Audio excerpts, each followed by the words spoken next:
तो बैरिस्टर साहब, अब ये हुकूमत आगे क्या करने जा रही है? पाकिस्तान तहरीक इंसाफ अगर सड़कों पर होगी, JUI सड़कों पर होगी, GDA अगर सड़कों पर होगी, तो किस तरह से आप इन तमाम अपोजिशन जमातों को संभालेंगे? बिस्मिल्लाहिर्रहमानिर्रहीम, बहुत बहुत शुक्रिया। हुकूमत देखें, आज भी सेनेट में जो एक हॉट एंड कोल्ड सारी सिचुएशन थी, और हुकूमत और उसकी इत्तेहादी जमातों की तरफ से एक भरपूर कोशिश हम लोग जारी और सारी रखे हुए हैं कि तमाम तर सियासी जमातों को इकट्ठे ले के चलें और जो पाकिस्तान के और पाकिस्तान की अवाम के रियल इश्यूज़ हैं उन पर बात की जाए, बजाय इसके कि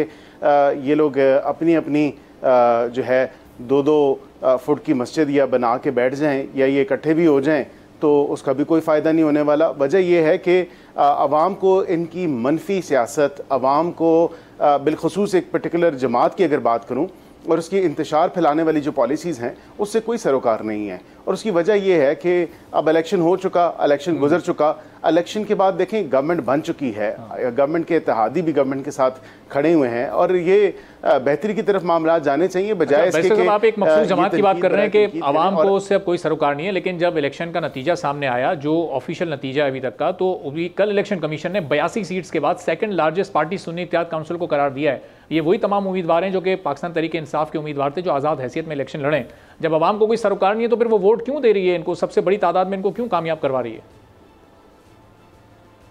इमरान को अवाम को गुमराह करने में जो है इमरान खान साहब और उनकी जो ये पूरी टीम थी वो खासी हद तक कामयाब भी हुई है। लेकिन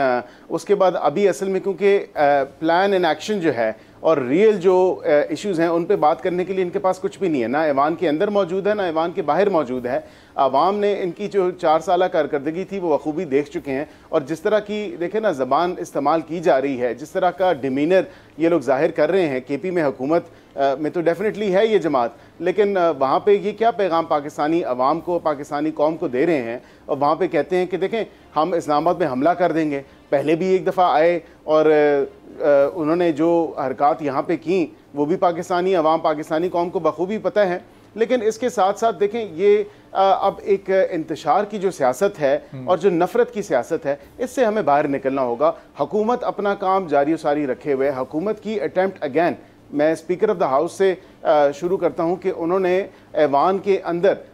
शायद इनको ज़्यादा टाइम मिल रहा है, हमें कम टाइम मिल रहा है हुकूमत को, लेकिन इनकी सुनवाई ज़रूर हो रही है, इनके इशू ज़रूर सुने जा रहे हैं। लेकिन हमारी भी कोशिश है और स्पीकर साहब की भी कोशिश होती है कि ये कम अज़ कम आवाम के इशूज़ पे, जिन लोगों से ये क्लेम कर रहे हैं कि वोट लेके आए हैं, उनके इश्यूज़ पे बात करें। ये 47-45 और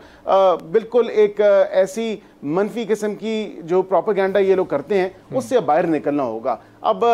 हुकूमत बने भी देखें 2 माह तो गुजर चुके हैं। अब ये 47 और 45 वाली बात सिर्फ ये नहीं कर रहे, पाकिस्तान पीपल्स पार्टी भी कर रही है और भी दीगर कई जमातें कर रही हैं। वो आपका निशान इस वक्त इनकी तरफ है, लेकिन आज जिनकी सपोर्ट से आपकी हुकूमत हमारी अपनी जमात के अरकान कर रहे हैं सर, हमारी अपनी जमात के अरकान कर रहे हैं। और हम भी कहते हैं कि अगर कोई देखे ना, हमारी जमात के अपने भी मेंबर्स को काफ़ी तहफ़्फ़ुज़ात हैं और वो भी इलेक्शन ट्राइब्यूनल्स गए हुए हैं। आपने देखा कि अभी इलेक्शन कमीशन ऑफ पाकिस्तान ने recounting go as a lawyer, शायद मैं उससे एग्री नहीं करता कि जब एक दफ़ा RO